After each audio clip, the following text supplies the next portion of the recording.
You know, when the trailer's empty, you don't have to get it perfect. You just got to get it close, and then usually you can do that. No, don't get in that door. Don't get in that door. Let me open your door. Okay, in you go. She's been waiting so patiently to get in there.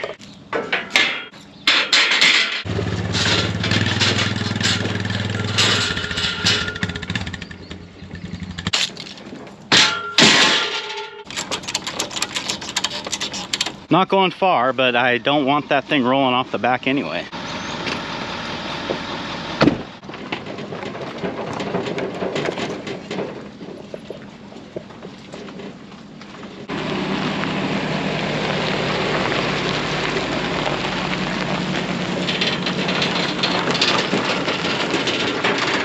Today the plan is to get the rest of the hay moved home, and as I look at the hay yard, I'm thinking I might have to get a little creative on how I'm gonna fit all the bales, everything that I've got left. And because the vast majority of bales that still need to get back here are the big 6-foot 1,000-pounders, I'm gonna be using the LS to unload today. And yes, the 8N will pick up the 1,000-pound bales and get them off the trailer, but every time I do it, I just feel like I'm gonna break something. I think there's just a limited number of times that the tractor will do that before we, you know, start breaking spindles or front axle parts or steering parts or whatever it might be. The hydraulics will lift it fine, but it's the rest of the tractor that I worry about. The LS, on the other hand, can lift over 5,000 pounds on the loader, so I actually wish I had a double spear and then I could unload 2 bales at a time. But you know, that's a job for another day. So before we can get started with all this, I got to do some musical equipment, getting everything moved around, which is difficult when you're doing that by yourself. But I've got a plan of how to get it done, so let's get started. That's what's going on today on Farmer Tyler Ranch.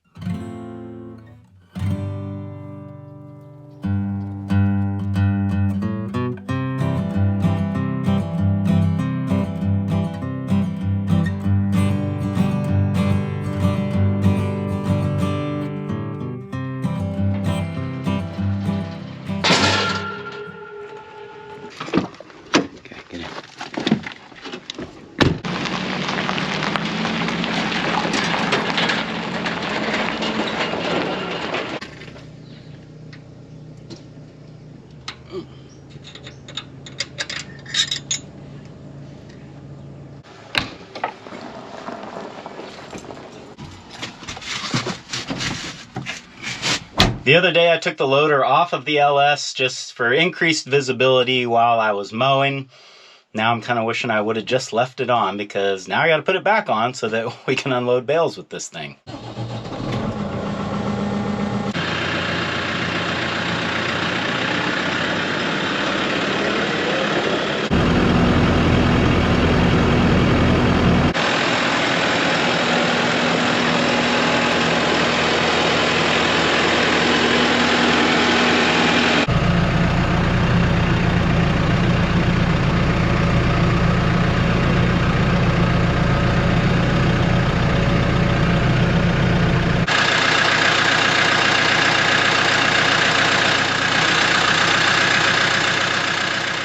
Now, if you want to be fancy, you go back and plug these so they don't get full of dirt.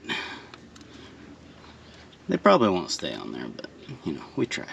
One thing that I did learn is that while hooking the hoses up, to take them off of this hook, because with this hook holding the hoses out and the loader not sitting in the bracket yet, the hoses are like too short to reach, but once you take it off of that hook, then they reach fine.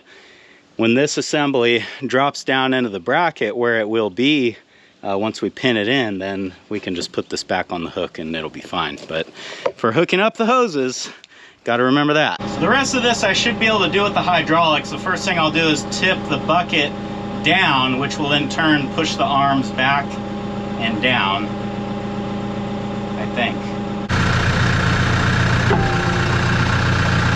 Hope we got it.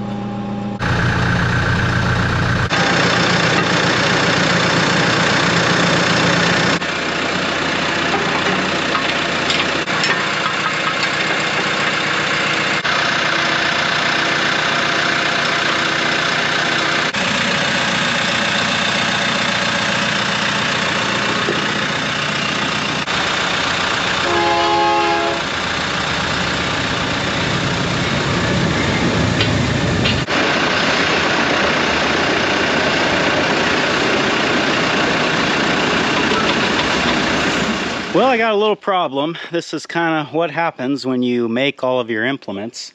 Not all of them, but when you make some of your implements. The lock pins on the skid steer quick attach are like not quite lined up with the holes that I put on the spear frame. I only need to shave like a 1/4 inch off of each side with the torch, but until I do that, this is not going to fit. So let's go take care of it.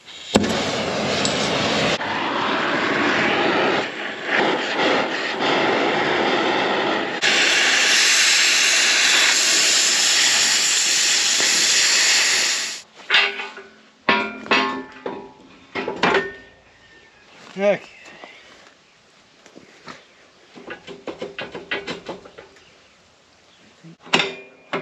One pin. And 2 pins. Okay, we're good. Now we got the hay spear on the LS, we can move it back over to the ranch. Then I'll drive the 4-wheeler back here to get my truck. Then we'll head over to the hay field.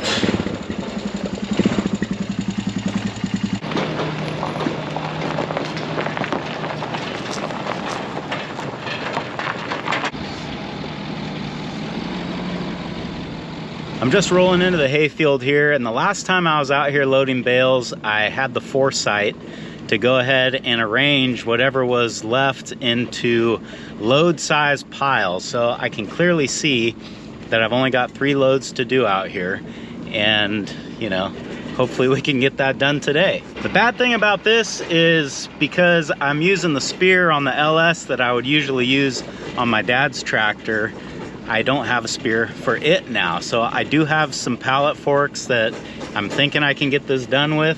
And if I can't, then we're gonna really have to figure something else out. So this first load is 6 big bales and 2 small bales. I think that's what the other ones are also. I don't know. I don't remember what I did. Anyway, we're gonna get them. So now, take the 4-wheeler over to my dad's shop, get his tractor, bring it back out here to the hay field, and we can finally start loading some bales.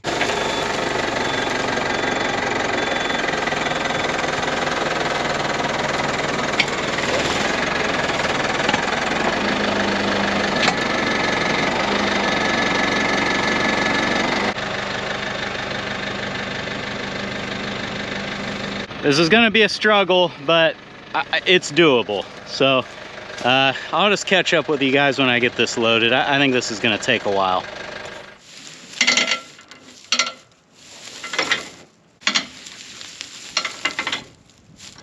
Well, I got it done with the pallet forks. It wasn't pretty. In fact, what I ended up doing, I just started stabbing the sides of the bales with the forks, and you know, you could get them to go in there a couple feet, enough to where you could pick the bale up.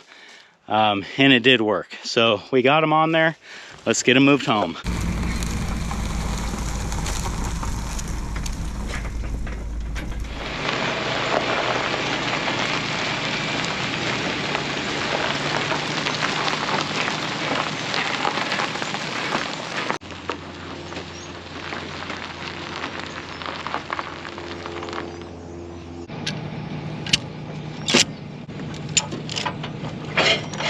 What I think I'm gonna be able to do now, because the bucket on the LS reaches out so much further than the one on the 8N, I should be able to unload the entire trailer from one side, which should be a real time saver.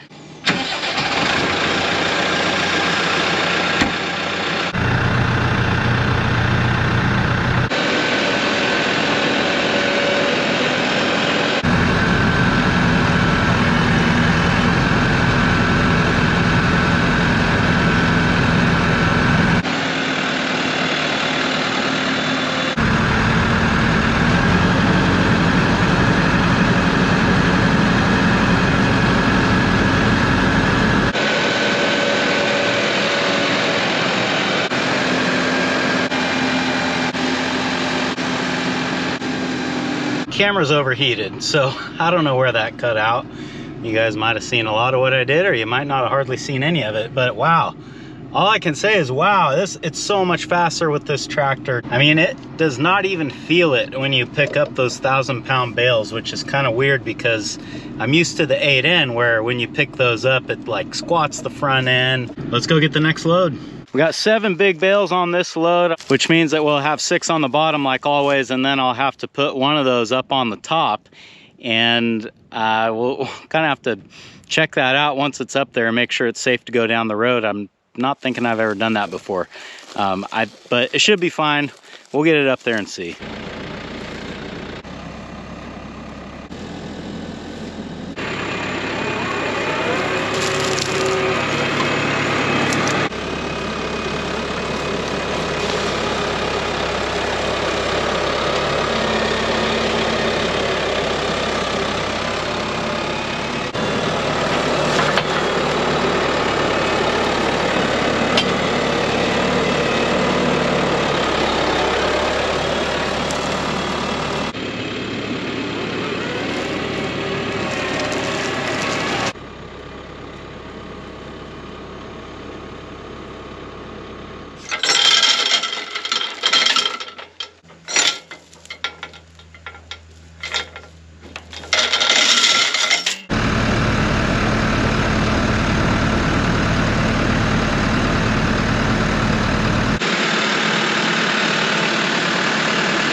Last load of the day, which just so happens to be the last load of the year. It's gonna feel good to have this job done. It kind of hangs over my head all summer until it's finished. And since this load is gonna be a lot like the last 2, we're just gonna do one of these. I said I thought this load was gonna be the same as the others, but I come across something that I thought maybe you guys would wanna see. I gotta be careful though. I don't know if you saw that, but it looks like it's a young rattlesnake to me. Let me pick this bale up and see if we can get a better look at him.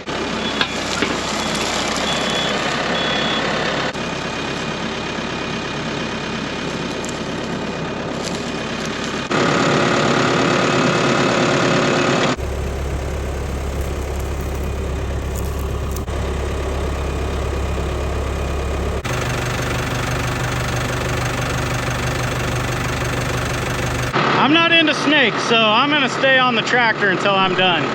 Last load on the trailer.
Well, the hay yard is full once again, and that's a good feeling. Getting the bales moved home would be, I guess, kind of my first job with the LS, doing a lot of loader work. Up till now, I've just really done mowing with it. And a few things jumped out at me almost immediately while unloading these bales. The first thing was that self-leveling loader is really nice when you're handling bales or anything that you want to keep flat while you're moving it around. It just takes that extra step away. And that loader has so much lifting power. I mean, it's over 5,000 pounds. These bales are about 1,000 pounds.